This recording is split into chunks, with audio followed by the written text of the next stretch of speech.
Siapa nih ibu-ibu yang selalu bilang, kok anak saya tidak pintar, kok anak saya tidak cerdas, cuma karena dia tidak jago matematika, nilai akademiknya di pelajaran lain itu tidak sesuai ekspektasi, dia tidak juara kelas, bahkan dia berada di peringkat terakhir. Jangan dulu dimarahin bu anaknya, siapa tahu anaknya ibu sebenarnya cerdas, hanya saja kecerdasannya itu di bidang yang lain. Ini nih penting untuk ibu-ibu tahu kalau ada yang namanya teori 9 kecerdasan. Kecerdasan yang pertama, kecerdasan linguistik, jadi kemampuan menggunakan bahasa secara efektif baik lisan maupun tulisan. Nah, kalau anak ibu suka bercerita, suka berdebat, suka menghafal kata-kata dengan cepat, itu artinya anak ibu punya kecerdasan linguistik. Yang kedua, kecerdasan logika.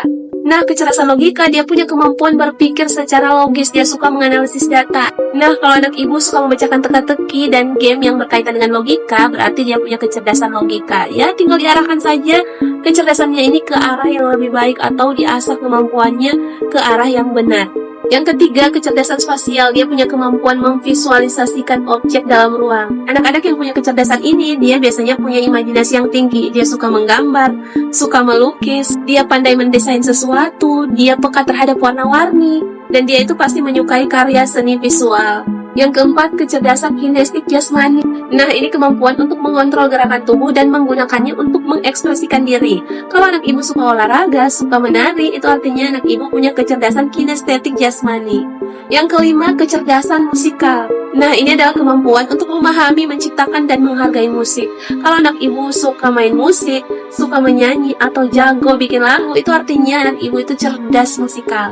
Yang keenam, ada kecerdasan interpersonal, yaitu kemampuan untuk memahami dan berinteraksi dengan orang lain. Dia mampu membangun hubungan sosial. Nah, anak-anak yang punya kecerdasan interpersonal, biasanya dia aktif dalam diskusi kelompok. Dia punya kemampuan untuk bekerja sama dengan baik dengan timnya atau kelompoknya.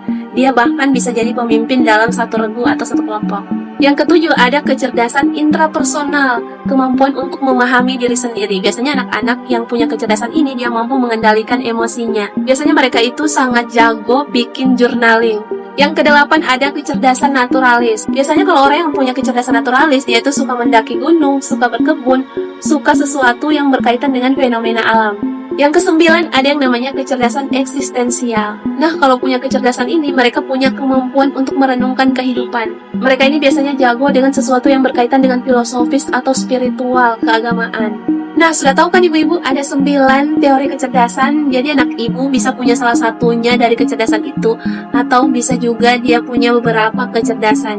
Nah, beberapa kecerdasan itu kalau diasah akan sangat berguna ketika dia sudah dewasa.